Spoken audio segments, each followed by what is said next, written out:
Alright. So, I haven't done one of these for you in a long time, especially on Flux DPS. It's been like a year. So, here we go. So, for quick notes from what I watched just a little bit of it at the very beginning, or before I did this video. But one thing I'm noticing is that you are very, very frontline oriented, and that is not going to work for this character. Barrier in place. And I'll show you examples. You being in the front line here, great. No problem with that. The tanks haven't clashed yet. If you do flank, they're going to notice you and kill you instantly. You being here, just fine. Perfect. Right here. Right here. Right here. Right here. Right here. You see the tanks? The tanks are quote-unquote clashing. Okay? The Rhines are swinging on each other. The heals are starting to come out. I feel it's coming out from us. This is when the fight starts. What's happening is this Ana right here is going to be focused on healing the Rhine. Because the Rhine's going to start taking some damage. So what you need to do is you need to interrupt that process, okay? So their Rhine's going to start taking damage from our front line, and you need to be able to stop their Ana from helping theirs, right? So if our I field is up and our BAP is healing our Rhine uninterrupted, we're going to win just by attrition, right? Because we're going to have healing and they won't, because she'll be either number one, distracted, or number two, dead. Okay.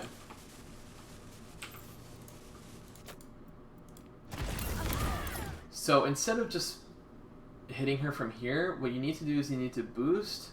You don't have your bombs, but it's okay. You boost and then you shift her, or you left click her down to half and then you beam her. That's it. Like right now, she's half health and you just left her. And you're just like, well, too late now. That can't happen. Your job is to kill her and you left her at half health. That's unacceptable.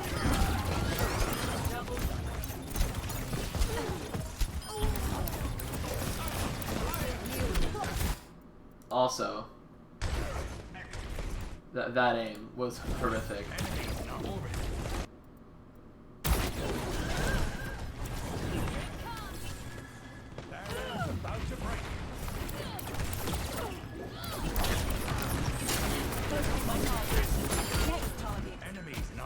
Perfect.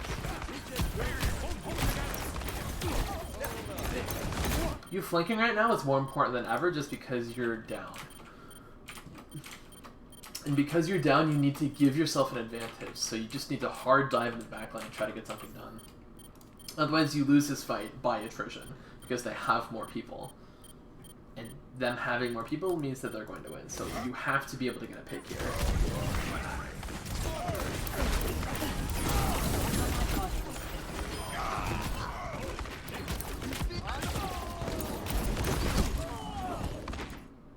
And you've got to be flying more. You've got to be on high ground more. You are low all the time. And on a character like Echo, that just can't happen. Boosting is great and all for getting some more fast, but as far as like points like this, you can just sit here and float around the top while laying damage in the back line. Right now, you're playing almost like a Reaper, and you are not Reaper. The characters don't even come close.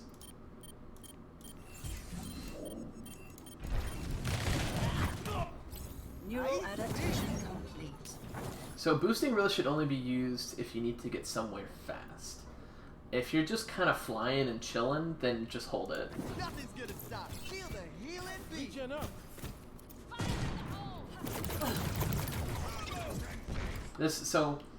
Another point, this comp is all about off angles. This character, and this character should all be on completely separate angles. What will happen, so let's continue here for a little bit and I'll pause it. Duplicating Reinhardt. Okay, I guess we'll start here, it's good enough. See if I can get a good top down here. Okay, so you can see my wonderful Hog is doing exactly his job. He is on a hard off angle, controlling the backline. That is exactly where he's supposed to be. Good job, Hog. My Ash should be up here controlling this high ground. Junkrat shouldn't be here. That should be our Ash.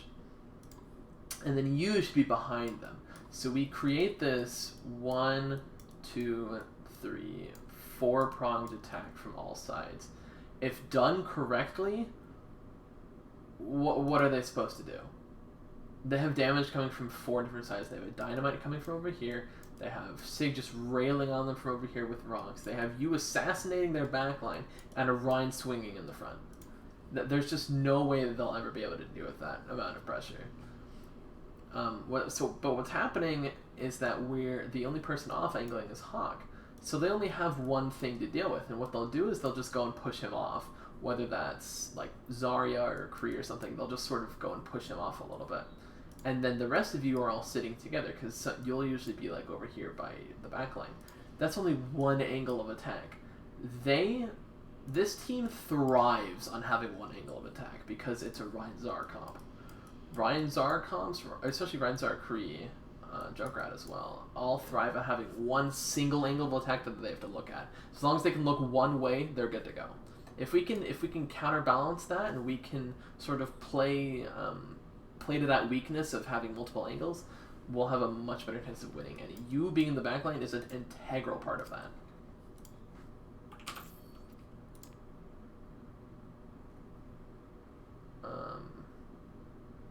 Poop. Oh, I saw you as Ryan, and I was like, what?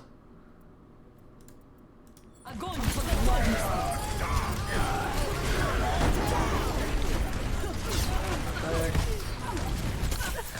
That copy, by the way, was perfect. You did it in the middle of their team and then charged the Rhine. Perfect.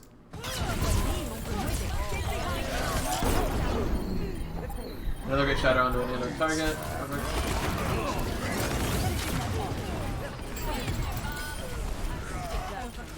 and on fire. So basically you just won because the team carried you. You didn't do your job at all. You might as well have been on every character. So I think that's the only map that you play Echo, but you have to play her like a flanker. If you play her this frontline style the whole game, play a different character. It's just objectively worse than Hanzo, Kree, any other frontline character. It's just worse. So make sure that when I do have you on Echo on these maps, make sure that we'll go over the points again. Number 1, that you're going for assassinations. You're going for that other angle of attack. Okay, so you could be flying up on these rooftops up here and ducking down behind here, going out and looking for poke damage on the backline, that kind of stuff, right? You want to be playing this sort of angle or this sort of angle right here, okay? Both are fine. This will usually be where my Ash sits, so don't be up here.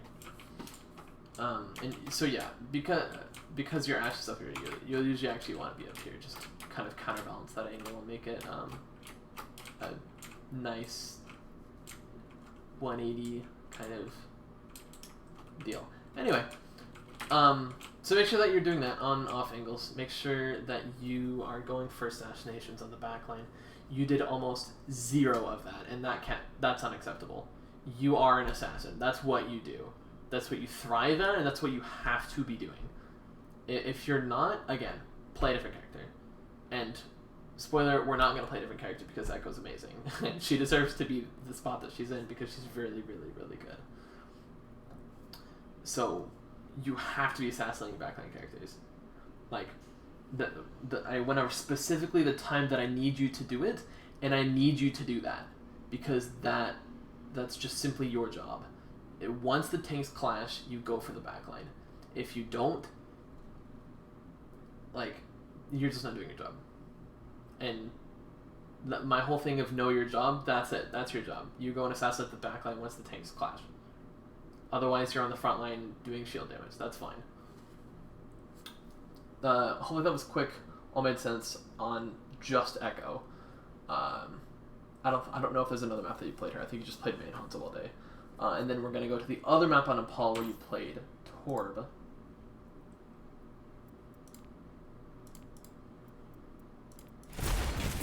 And I'll admit, I don't know much about Torb, and I haven't coached him much either because he's been so bad for like 4 years.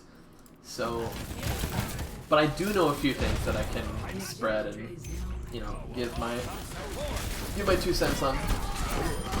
First thing is that usually left clicking is better than right clicking unless you are literally in their face. Otherwise, left click just simply does more DPS, especially doing headshots. There's a lot of damage.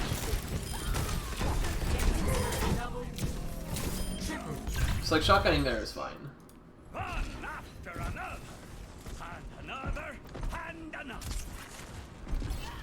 But if it's like a mid-range 1v1, and you're trying to use shotguns, just don't even bother. Just use left click. I have big There was a guide somewhere that said never use your right click and only use left clicks.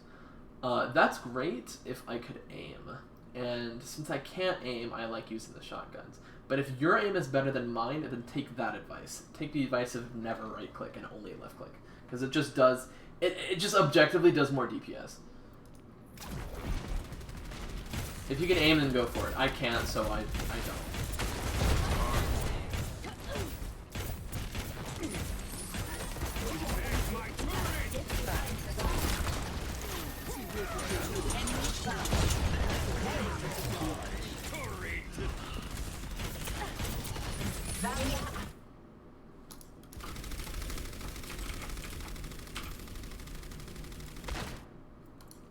This is unacceptable. You can't be standing in front of versus shield when everybody else is behind it.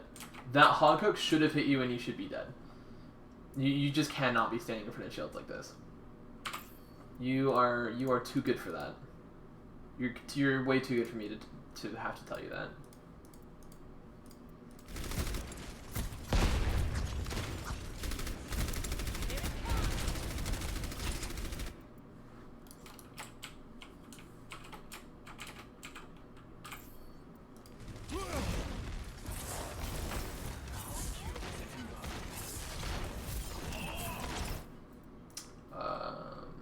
Sorry, I lost track of. There we go.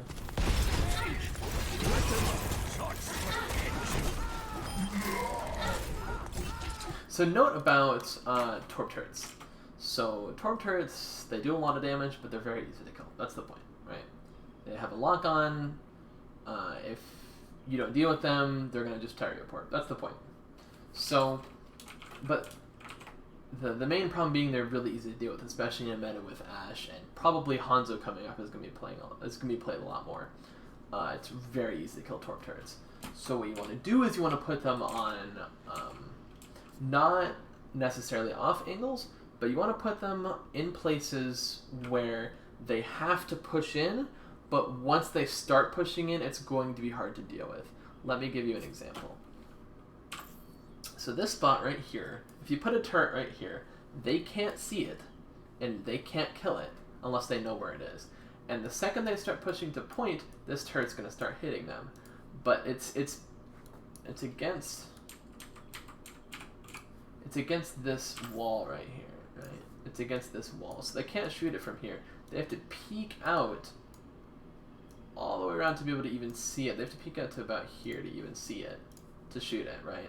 And they're out in the open at that point, which is exactly where we want them to be. So you need to pick turret spots that fill those roles. You need to pick turret spots that are irritating to deal with, and if not dealt with, they're gonna die. And also spots where they need to go, right? So we have defender's advantage. I did a video a little bit ago about defender's advantage, but it just means that we know where they want to go and we can set up accordingly. This is why we do those kind of off angles things, the kind of split holds, is because of that principle. We know where they want to go, so we're blocking both angles of where they want to go. And you need to be a part of that. You need to be putting your turrets where it's irritating to see, and also using defender's advantage to your advantage by placing in irritating spots. Otherwise, a lot of Torb is just spam. Lots and lots of spam.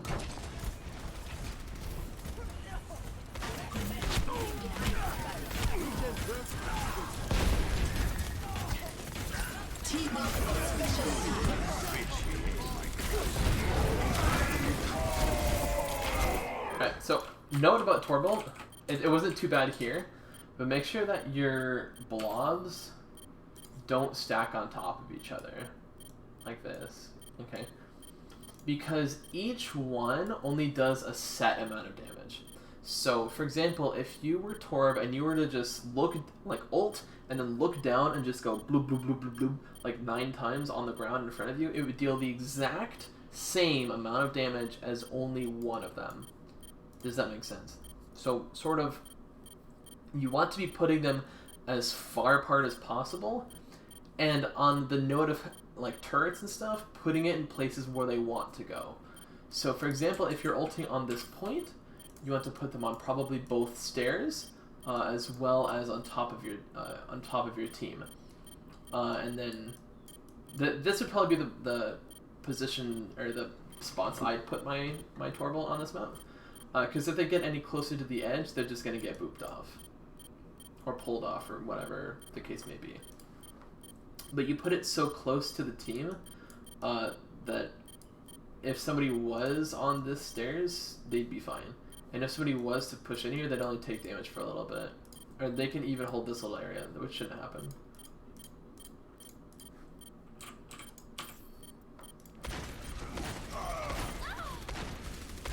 And again, you are standing out in the middle of the open. You've got to stop doing that. It is getting you killed, and you are often the first person to die in these fights. That has to stop.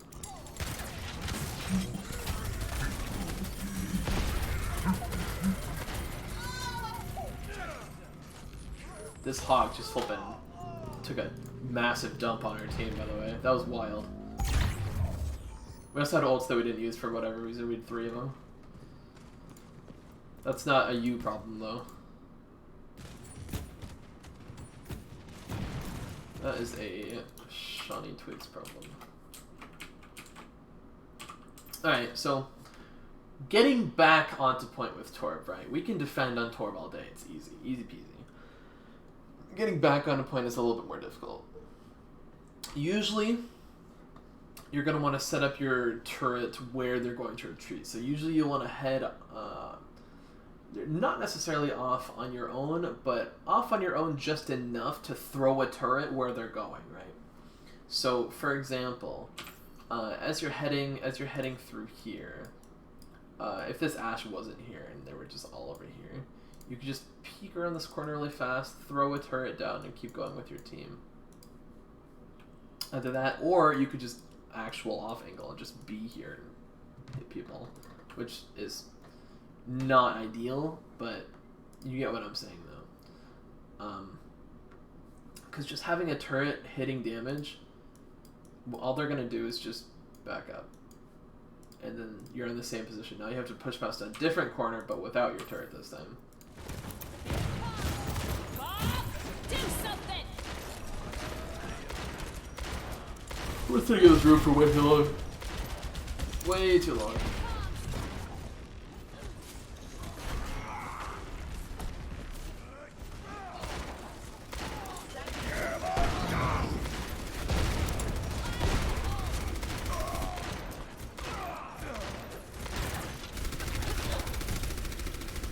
Quick note, I was thinking. So I went over stuff with Twigs the other night. We went over a bunch of Shellacong stuff, and we went over how to defend with this comp. So what he's going to do is he's going to be playing very, very passive. What he'll do, he'll hold space in front, and then he'll slowly walk backwards and further backwards and pressing S. And the reason being is so that Sigma, Torb, and Ashe, and you know, if we run Echo or Hanzo, they will also just be kind of doing their thing, you know. So he's going to be playing very, very defensive. So if you do decide to be next to him, realize that he's going to be defensive and back up a lot. That's something that I told him to do because of how this comp works. This comp is not very aggressive. This comp is very wait until they push in and off-angle them to death. So he's going to be the sort of facilitator of that, by bringing the attention to himself and then taking that aggression and backing up with it. Does that make sense? Instead of just keeping aggression and staying forward, he's just going to take the aggression with him and back up. Attack, different story. We went over like how be extremely aggressive. Like the other night when we were doing these scrims, like on I think it was Dorado, when we just went and go. We were ulting, that kind of stuff.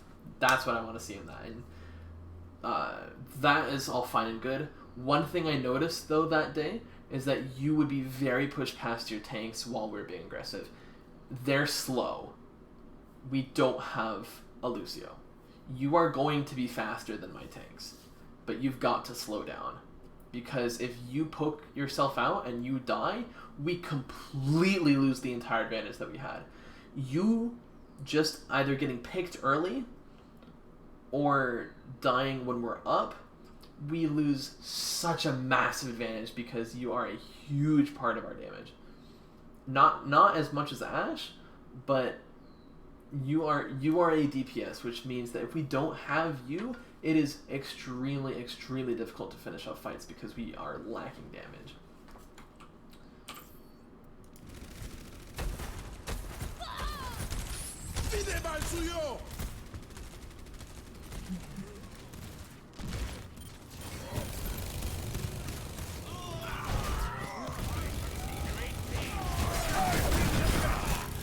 Taking the objective. Barrier activated. Smoke them out of there. Please move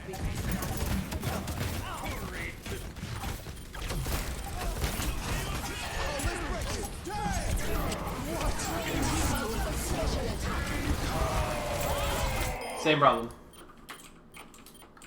Don't do this. You just wasted like 5 of your blobs. That's unacceptable. You can't be doing that. And you might not have known that, so me yelling at you is maybe not the best thing. But just in that case, then for future reference, don't do that. You just wasted a bunch of blobs. The Hog came from behind, the Genji came from behind. All of this is free space. All of this.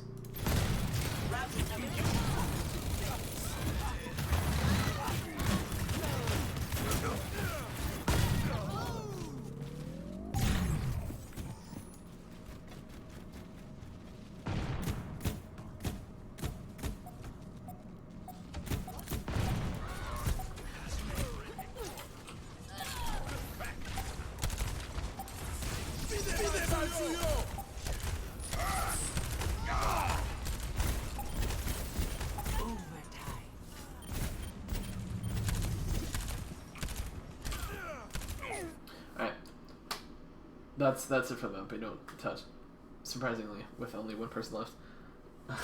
But I hope that all made sense.